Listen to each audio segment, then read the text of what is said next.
even if you are finance, this is important to understand, if you are finance, you are actually to a degree in a better position than the cash guy.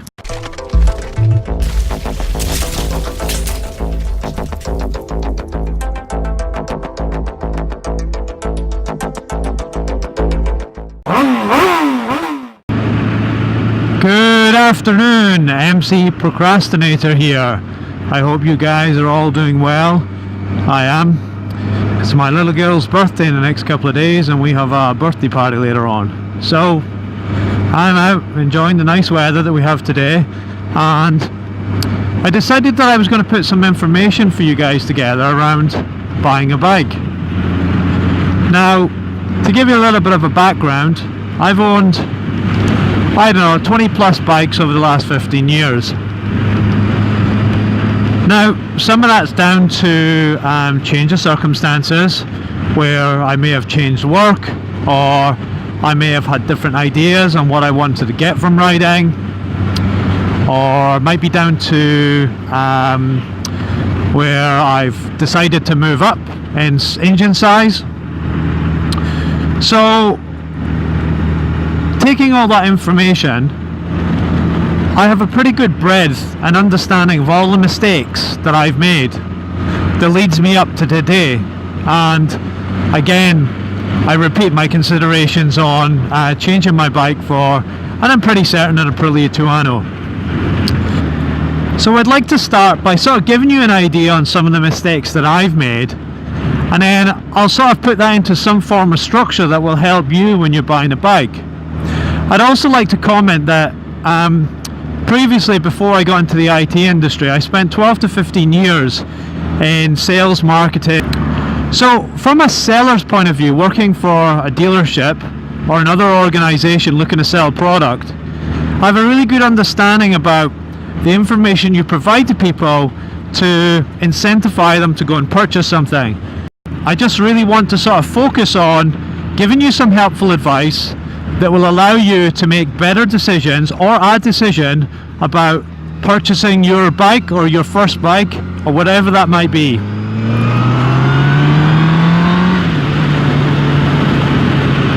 So where I'm going to start is that I would recommend, before you walk into a dealer, and this is probably more focused for dealers just for a moment. I mean, there's lots of sort of crossover with regards to a motorcycle off of, I don't know, eBay or off of some bike magazine or whatever. The first thing that you need to do, and I really mean this, spend some time thinking about what you want to get from motorcycling. Now that might be predetermined for you. That might be I commute every day, I want something that's economical, I don't care about looks, it is just transport. It might be you commute every day, but you want to go out on the weekends, and you know, it's budget orientated. That's just a couple of examples, because to be fair, there's so many different scenarios that you can fill in that really sort of dictate to you the direction that you're likely to go when it comes to purchasing your bike. So we'll move on from that. What you need to do is you'll sit down and you'll dictate to yourself why you want a motorcycle or a motorbike. Okay? And then what you'll do is you'll look at bikes that you think will sort of fit into that niche. You might talk to your friends and say, hey look, I'm looking to buy a bike, what do you think? What do you think I should get? And that's always a little bit dangerous, because when we ask people very early on, what do you think I should get? They're going to give what they think that they would get. Okay?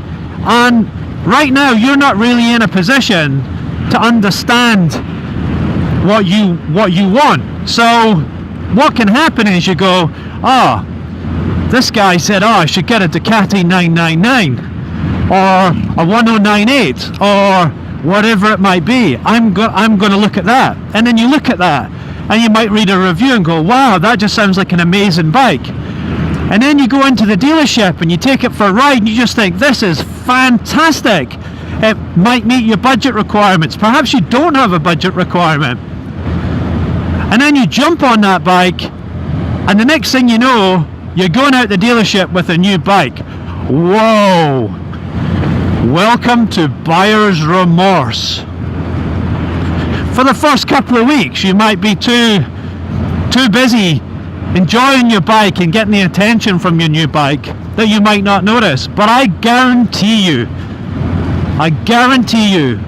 down the track, that buyer's remorse will begin to set in. So what can we do when we go out and we're looking to buy something, specifically a motorbike? This can relate to most things. What should we do? Well, let's research it, right? Let's research what different bikes are out there. Let's look at what we want from a bike. And let's try and tie that information up. Let's try and tie the bikes up that sound like they would fit our use case. Okay? And then what we want to do is, once we've kind of shortlisted some bikes, once we've shortlisted some bikes, what we want to then do, we want to review them. So let's go on YouTube. Let's go into buy motorcycle magazines or any type of content. Go into forums and research the bikes that you're interested in. Now make sure you spend a good bit of time researching. Don't just put, what's the best thing about this motorbike? You know, would you buy this bike? I mean, certainly if you put, would you buy a Honda CBR 1000RR, you may pick up a couple of negatives, but you need to, what's the common problems with this bike? Yeah. If the bike has ABS, put in, as an example, Honda CBR 1000RR ABS issues. Okay, what do we find? And you'll always find issues, okay? But you'll get a good understanding how easy it is to find these things, how likely it is that there may be an issue with that particular bike or model. So once you've gone through that, so now we've done the review process, perhaps we have a selection of maybe 4, 5, 6 bikes, different brands, perhaps a couple of the same brands, different types. Perhaps one's a race bike, perhaps one's a tourer, perhaps one's a custom. Whatever you've got it down to, what you now want to do is, this is the stage where you go, right, I am now going to go into a dealer, and assuming that you know your budget, because that's important as well, we need to sort out our budget. Sorry, I actually should have said that. So make sure you're looking at things that are within your budget, or at least just outside your budget. Okay? So spend a bit of time defining your budget, defining your requirements, researching the reliability and the user ratings of people that use this bike, and then go into a dealer. The dealer. This should be fun. Okay. So let's look at this in two ways. A lot of people see a salesman as the dodgy salesman. You know, whilst that is true for some people, that's no more different than any other type of industry where there's somebody that's exceptionally great at their job and somebody that's not very good at their job, and then down the bottom of that pile is somebody that looks to take advantage of others, ruin it for others, and really has no care in the world and thinks about themselves. You will find, for the most part, whilst the salesman's heavily incentivized by selling something, if he's really good, for the most part, he will do that because he knows his stuff. He's sold a lot of people and clients bikes. He knows how to communicate, and he knows how to extract information from you. And more importantly, he knows that even if you come in and say, I want a CBR 1000RR, in my circumstance, he will be able to tell you, yep, so look, I'm just going to give you a little bit of information here. I know you want to buy a CBR 1000RR, but you just told me that you do this type of riding, and you do, I don't know, maybe 2 hours of commute there and back every day. Have you considered perhaps the unfaired version, but whatever the equivalent is of the naked bike? And this is what that would mean to you. And then you might go, oh wow, you know, I didn't think about that. You know? And so look, a salesman can be really, really valuable to you. More so than what a friend can. He doesn't see what, you know, goes on every day in people that are looking to buy bikes. He doesn't get that first-hand experience, or she. Sorry, I've been a bit sexist there, leaving you girls out there. So, a salesman really does have a first point of view. He gets to see the people like me that come in that have made mistakes in the past. And if he's good, he'll log that information so that he can make sure that his clients, the people that he sells to, don't do that. Because the last thing you want as a salesperson is somebody to come back and will go, I made the wrong decision in buying this whatever and I would like to change it. Because that's a tough scenario. It's a tough scenario in a couple of ways. One, that person is going to lose money. Two, because you feel that you haven't done your job correctly because they've come back to you and they say they shouldn't have bought this. That may not be the case. And three, it's never that easy selling something to somebody that's bought something off you before and is unhappy with it for whatever reason. So in the dealer, leverage that dealer, okay? Leverage them. You will know if that person is looking to help you or not. Now the negatives. The dealer, when you look at a bike that you have decided on, you both agree is relatively the right thing, it will be the best thing since sliced bread. You will go, what is this bike to ride like? Oh, it's fantastic, it's smooth, it's great, the ABS is just second to none, and well, that traction control keeps you so safe. Is there any negatives? No, we sell lots of these bikes and everybody enjoys them, and we all know, right, for the most part that may be true, but of course they'll have issues. Of course they will. So we just have to make sure that when we're buying something, we listen to the things that we know are true and we rule out the things that we feel might not be so true, because we can research them later on. So the next thing is, make sure you tell that salesman or the dealer or the person that you're liaising with to purchase the motorcycle, make sure you tell them that you want to ride the bike, because there's a couple of things that go on here. One, we're pretty far down the track now because we know we've researched their bike, we've fiddled it down, or we've shortlisted it down, sorry, to a couple of bikes. But all that's based on reviews, information, videos we've watched. We may have sat on the bike and gone, it's comfy, but we really never ever should buy a bike without riding it. And when I say ride that bike, I don't mean ride that bike for 1 minute, 5 minutes, start it up and run it down the road. I mean really ride that bike. You'd be surprised actually how good a salesman can be if he goes, son, no problem, I understand that. That's why they have demonstrator motorbikes.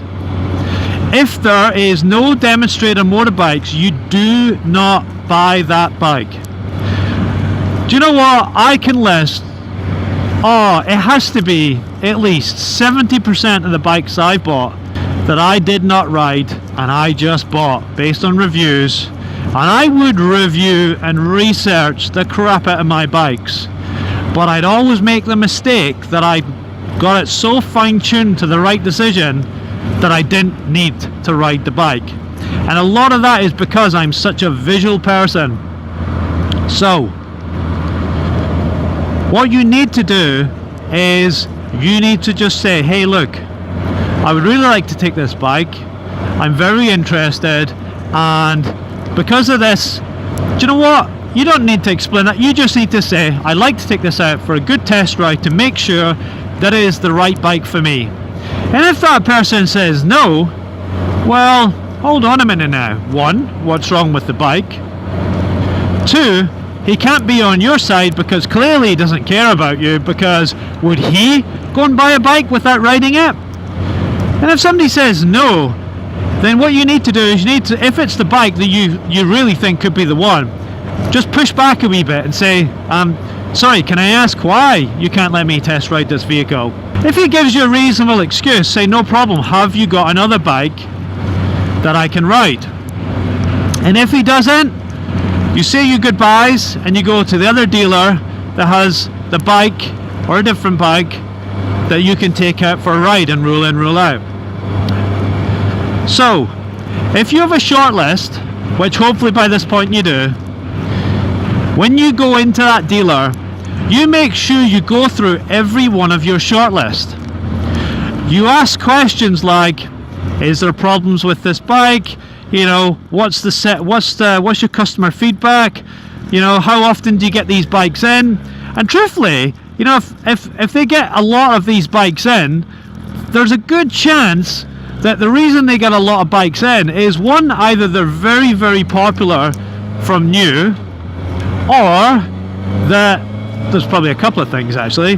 Very popular from new, or people tend not to like them. Perhaps they're high cost of maintenance and they trade them back in for something more suitable, or perhaps they're an entry-level bike so somebody can get their license, etc.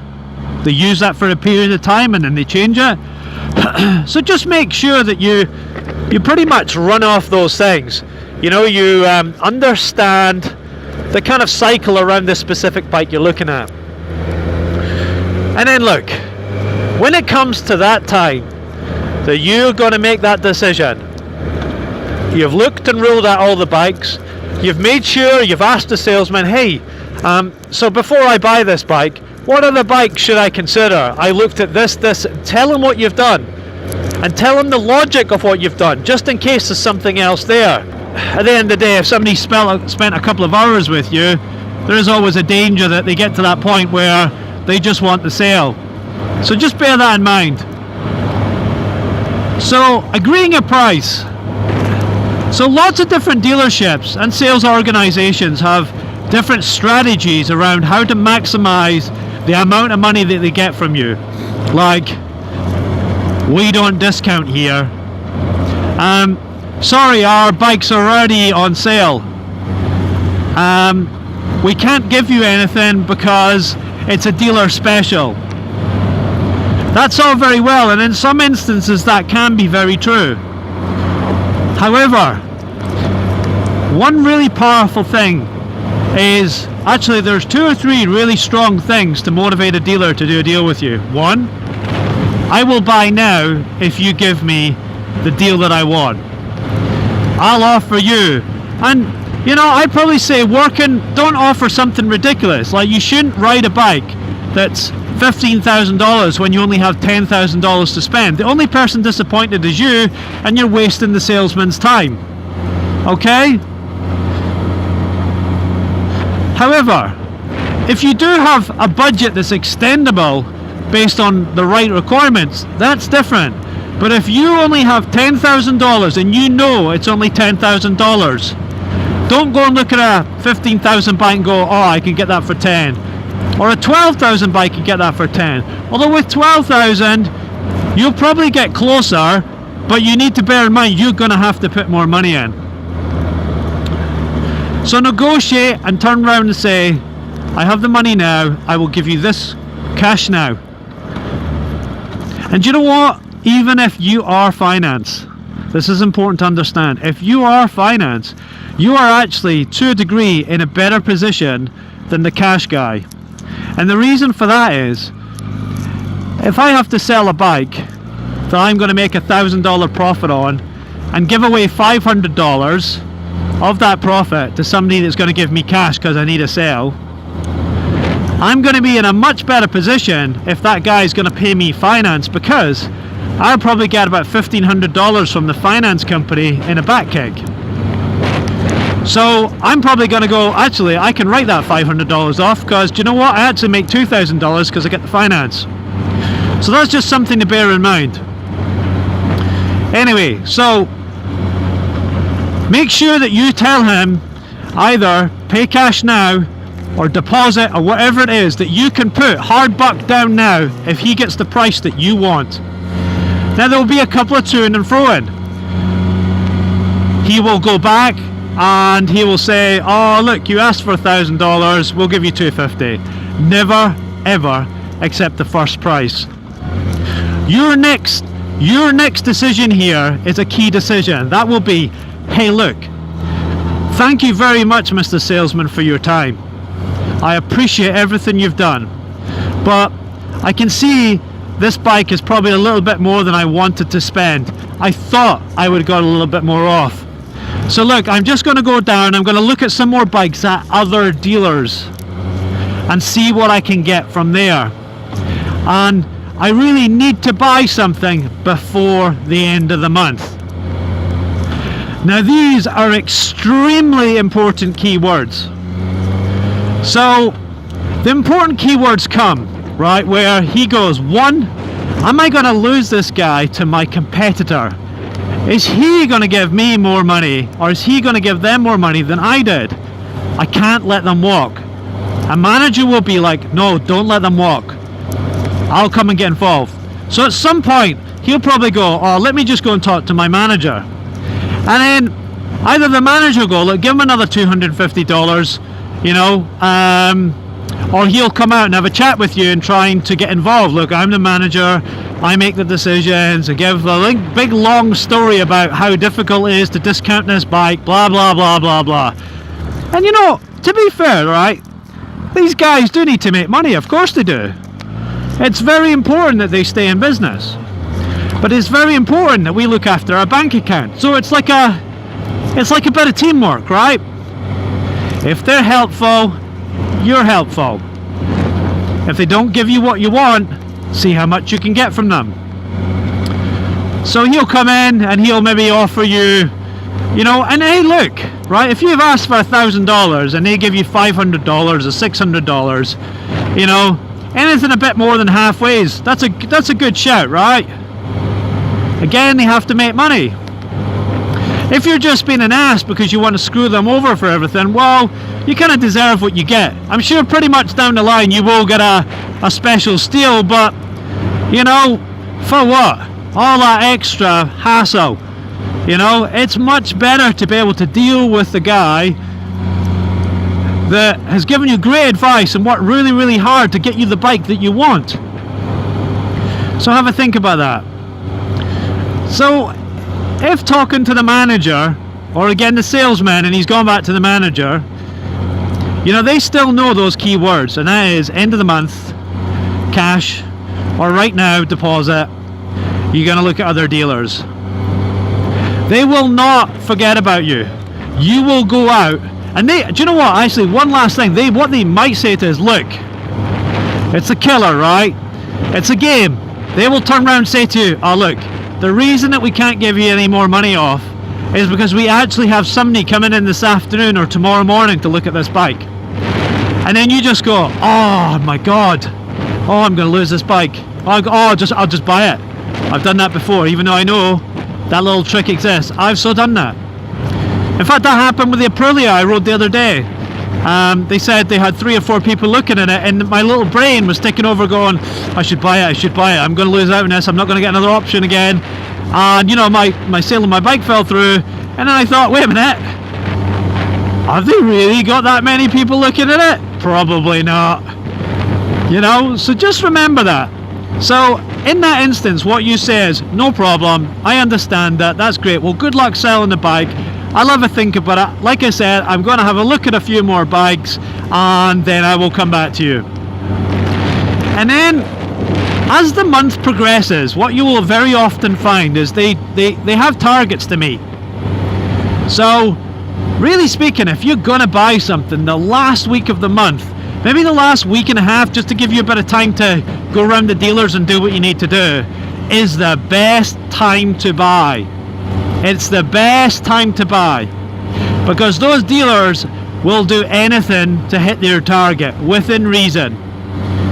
Okay, so if you can hold off to the last week and a half of the month, you're in a win-win situation right there.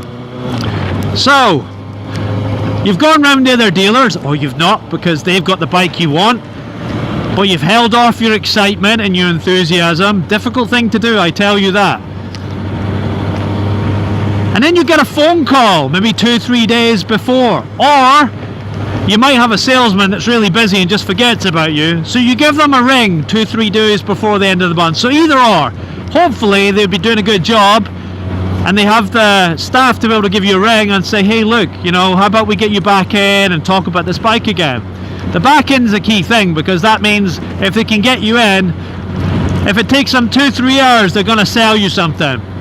Just make sure you stick it out for as long as possible. Okay?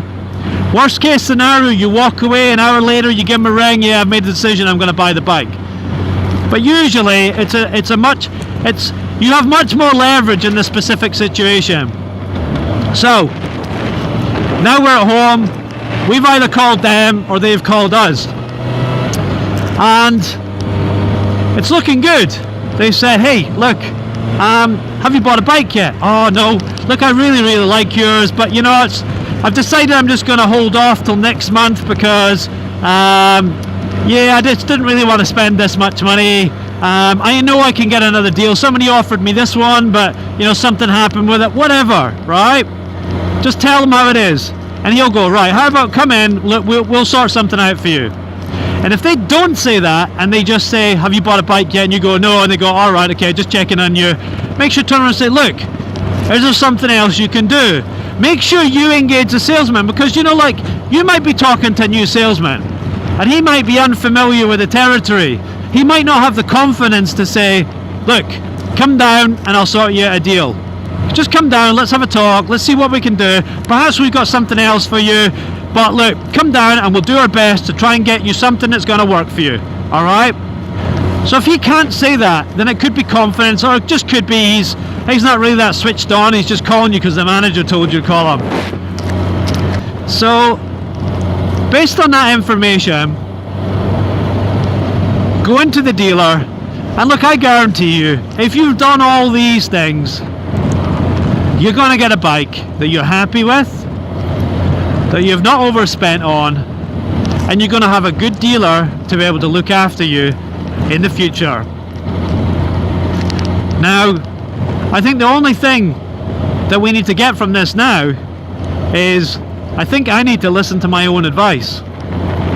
And when we have our emotions, and you know, that kind of little child in us that wants something new, it can actually be a surprisingly difficult thing to control.